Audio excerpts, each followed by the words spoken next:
گلگت بلتستان کا دورہ کر رہے ہیں۔ آپ لوگ براہ راست دیکھ سکتے ہیں گلگت بلتستان میں وَيُطْعِمُنِي وَيَسْقِينِ وَإِذَا مَرِضْتُ فَهُوَ يَشْفِينِ صدق اللہ العظیم۔ اور جب میں بیمار ہوتا ہوں تو وہی مجھے شفا دیتا ہے۔ یا ذی الجلال والاکرام، اس اسپتال کو مریضوں کی شفا کا ذریعہ بنا، اور جن جن لوگوں نے یا اللہ اس اسپتال کے بنانے میں کردار ادا کیا ہے ان کی غیب سے مدد فرما۔ اللہم احسن عاقبتنا فی الامور کلہا واجرنا من خزی الدنیا وعذاب الآخرہ، وصلی اللہ تعالی علی خیر خلقہ۔ وزیر اعظم انوار الحق کاکڑ گلگت بلتستان کے دورے پر ہیں۔ گلگت بلتستان میں امراض قلب کا یہ پہلا ہسپتال ہے جس کا انہوں نے انوگریشن کیا ہے۔ آپ لوگ دیکھ سکتے ہیں گلگت بلتستان میں امراض قلب کا یہ پہلا ہسپتال ہوگا جس کا افتتاح کر دیا گیا ہے۔ وزیر اعظم انوار الحق کاکڑ گلگت بلتستان کے دورے پر ہیں۔ گلگت بلتستان میں امراض قلب کا یہ پہلا ہسپتال ہوگا جس کا افتتاح کیا گیا ہے۔ اس وقت 4.6 بلین کاسٹ ہے سر۔ اس کی جو بایو میڈیکل اکوپمنٹ کی سر ہماری پروکیورمنٹ ان پروگریس ہے سر۔ اس وقت جو ہم اوپن کر رہے ہیں سر جسٹ او پی ڈی کی فیسلٹیز اس کے اندر ہم نے انشور کی ہیں سر۔ او پی ڈی کی حد تک اس کے ہاسپٹل کی اوپننگ ہوئی سر۔ اس میں بھی سر ہم ریکویسٹ یہی کریں گے سر جو ایل سی کا میٹر ہے سر، جب ہم ایک سٹیج پہ 2 مہینے کے بعد پہنچے ہوں گے بایو میڈیکل کی امپورٹ میں تو وہ ایل سی کی وجہ سے تھوڑا سا ہم ڈیلے ہو سکتے ہیں سر۔ اس کا جو ٹارگیٹڈ ٹائم پیریڈ ہے سر جون 2024 میں سر ہم اس کو کمپلیٹ کریں، فلی آپریشنل کریں گے سر۔ وزیر اعظم انوار الحق کاکڑ گلگت بلتستان میں امراض قلب کے اسپتال کا دورہ کیا ہے، انہوں نے اس کا افتتاح کیا ہے۔ یہ ہسپتال گلگت بلتستان میں امراض قلب کا پہلا ہسپتال ہوگا۔ 50 بستروں پر مشتمل یہ ہسپتال گلگت بلتستان میں پہلا ایسا ہسپتال ہوگا جہاں پر امراض قلب کا علاج کیا جائے گا۔ امراض قلب کے حوالے سے یہ جو او پی ڈی کا افتتاح کیا گیا ہے، وزیر اعظم انوار الحق کاکڑ نے اسپتال کا دورہ کیا اور او پی ڈی کا افتتاح کیا ہے۔ آپ لوگوں کو ہم لائیو دکھا رہے ہیں، وزیر اعظم انوار الحق کاکڑ نے اسپتال کا دورہ کیا ہے۔ گلگت بلتستان میں امراض قلب کا یہ پہلا اسپتال ہے۔ 50 بستروں پر مشتمل یہ امراض قلب کے علاج کے لیے جدید سہولیات سے آراستہ اسپتال ہوگا جس کا افتتاح کیا گیا ہے۔ آپ لوگ اپنی سکرینز پر دیکھ سکتے ہیں وزیر اعظم انوار الحق کاکڑ نے اسپتال کا دورہ کیا ہے اور وہاں پر او پی ڈی کا افتتاح کیا ہے۔ وزیر اعظم انوار الحق کی جانب سے او پی ڈی کا افتتاح کر دیا گیا ہے۔ 50 بستروں پر مشتمل یہ ہسپتال جدید سہولیات سے آراستہ ہوگا جہاں پر امراض قلب کا علاج کیا جائے گا۔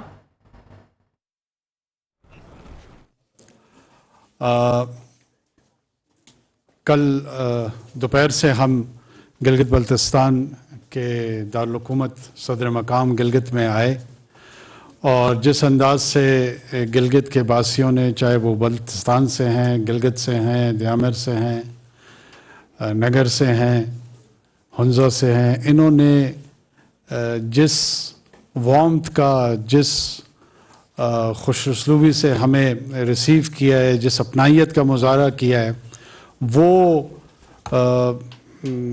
تادم آخر میں بھول نہیں پاؤں گا۔ مجھے آپ لوگوں کی احترام اور محبتوں کا جو احسان کر گئے ہیں، اس احسان کے بدلے میں کوشش کریں گے کہ اپنا جو پاکستان کے ساتھ رشتہ ہے اس کو مزید بہتر کیسے کر سکے، استوار کیسے کر سکے، اس میں اپنی توانائیاں خرچ کریں گے۔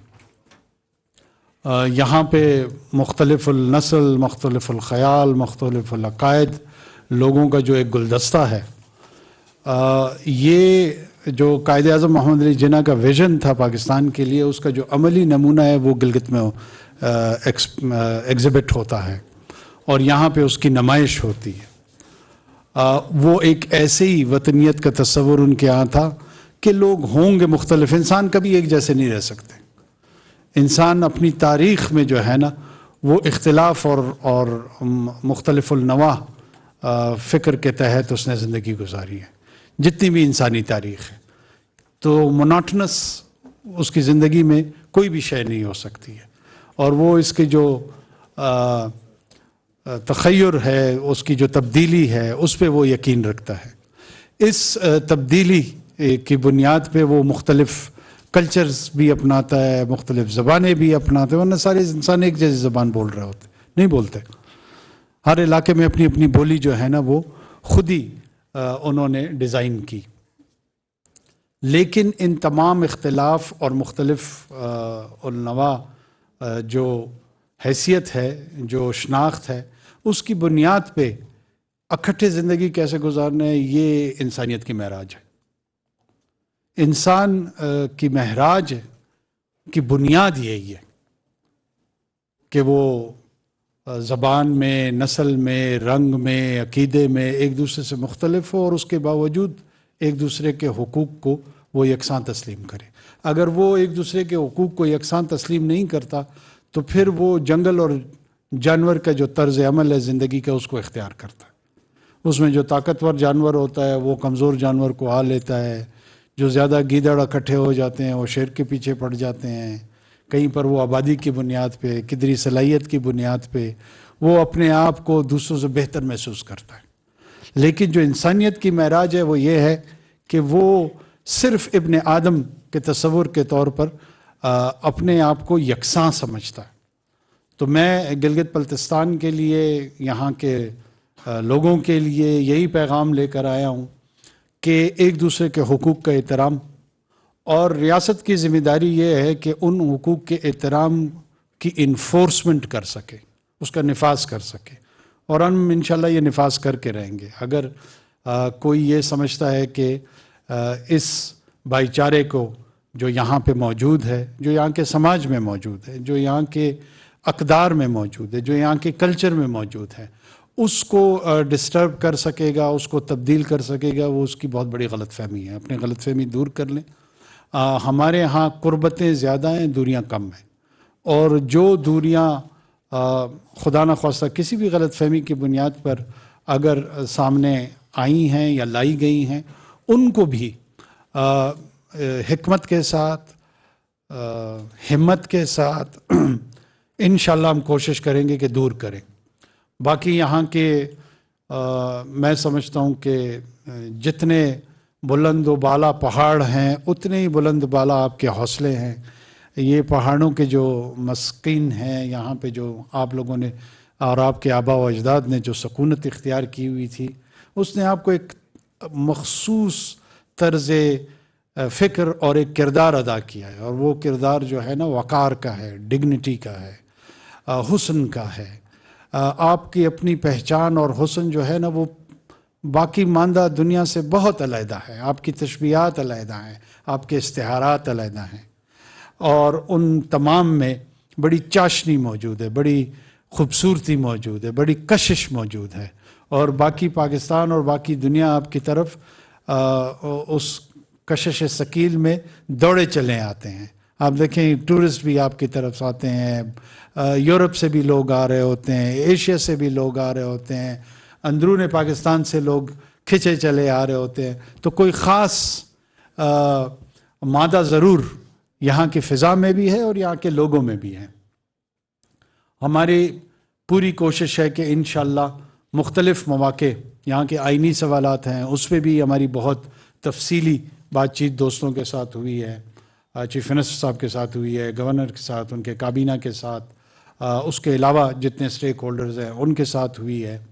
اور یہ جو ابتدائیہ ہے ہماری حکومت کے دورانیہ میں، یہ شروعات اس کی ہوئی ہیں، اختتام صرف اس ایک دن پہ نہیں ہوگا. ہم تسلسل کے ساتھ گلگت اور بلتستان کے مسائل کے ساتھ جڑے رہنے کی کوشش کریں گے، اور جس حد تک ممکن ہوگا اسے انشاءاللہ حل کرنے کی بھی کوشش کریں گے. چاہیں گے کہ یہاں کے لوگ اپنے پاؤں پہ کھڑے ہوں، ایک پروقار زندگی گزارے بحیثیت پاکستانی. ان کے جو شناخت کے سوالات ہیں وہ بھی جلد ان کے آئینی جوابات مل جائیں، اور اس کے لیے جو کاوش وفاقی حکومت کے طور پہ ہم سے ہوگی انشاءاللہ ہم آپ کو یقین دلاتے چلیں کہ وہ ہم کریں گے. یہاں کی جو اکنامک پوٹینشل ہے اس پہ ہم ایک طویل المیعاد انداز میں کوشش کر رہے ہیں کہ کام کریں، چاہے وہ ٹورزم انڈسٹری ہو، چاہے وہ مائنز اینڈ منرل کے حوالے سے ہو، یا یہاں کی جو پاور سیکٹر میں رول آپ پلے کر سکتے ہیں، یہاں کا روڈ انفراسٹرکچر جو ہے وہ ایک پرائیورٹی پہ ہے. ہمارے ساتھ ہمارے فیڈرل منسٹر ساتھ ہیں, انہوں نے بہت فوکس ہو کر جو میجر چیلنجز ہیں وہ شاہراہوں کے حوالے سے یا ٹنلز کے حوالے سے ہیں, ان کی فنڈنگز کے حوالے سے ہیں, یہ تمام چیزیں زیر غور آئیں اور امید کرتے ہیں کہ اس کو ہم آگے ایسے انداز میں لے کے جائیں گے جو لوگوں کے لیے اطمینان کا باعث ہوگا. بہت شکریہ.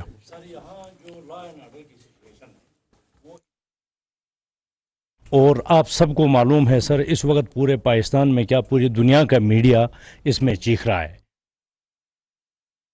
سر آپ کے دورے سے لوگوں کی بڑی امیدیں وابستہ ہیں کہ آیا آپ کے دورے کے موقع پر کیا فیصلے کیے گئے اس صورتحال کو بہتر کرنے کے لیے. 4G سروس بھی 12 روز سے بند ہے, تو یہاں کا نظام بالکل مفلوج ہے سر.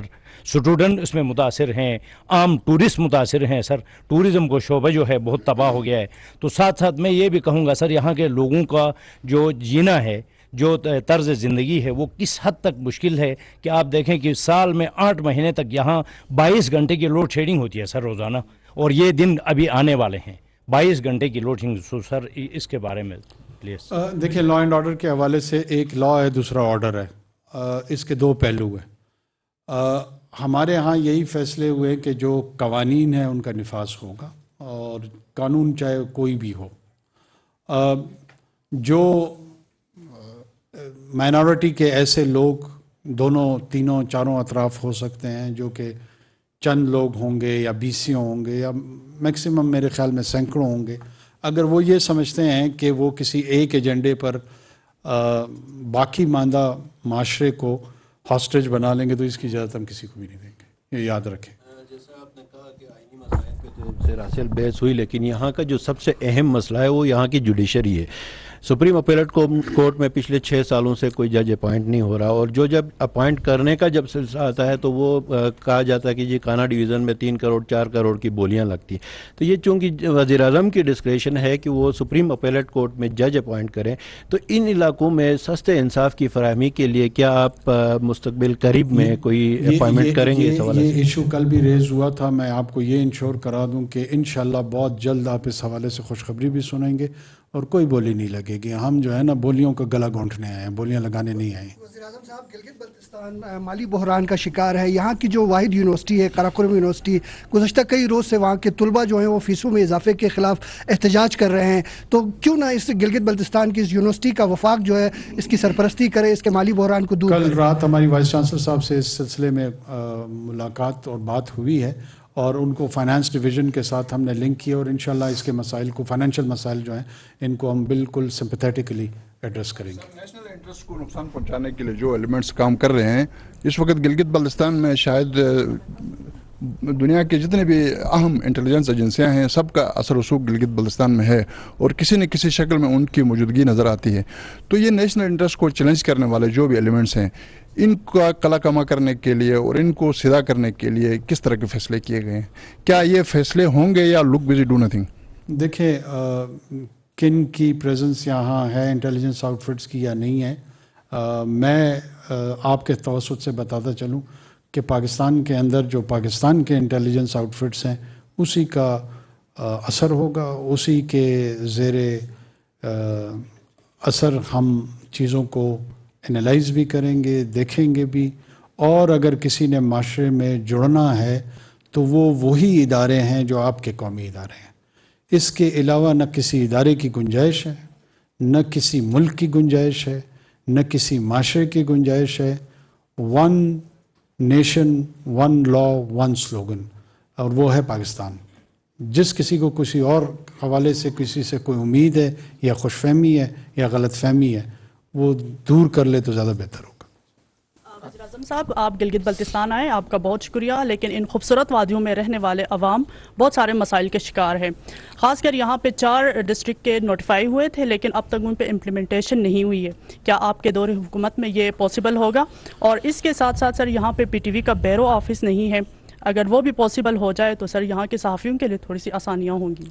مجھے ایک حوالے سے خوشی یہ ہو رہی ہے کہ ابھی تک جتنے سوالات سامنے آ رہے ہیں ان میں سے کوئی ایسا نہیں ہے جس کے متعلق ہم نے بات نہ کی ہو یا کوئی نہ کوئی فیصلہ نہ کیا ہو. مرتضیٰ سولنگی صاحب میرے ساتھ کھڑے ہیں PTV کے حوالے سے. کل رات ہم نے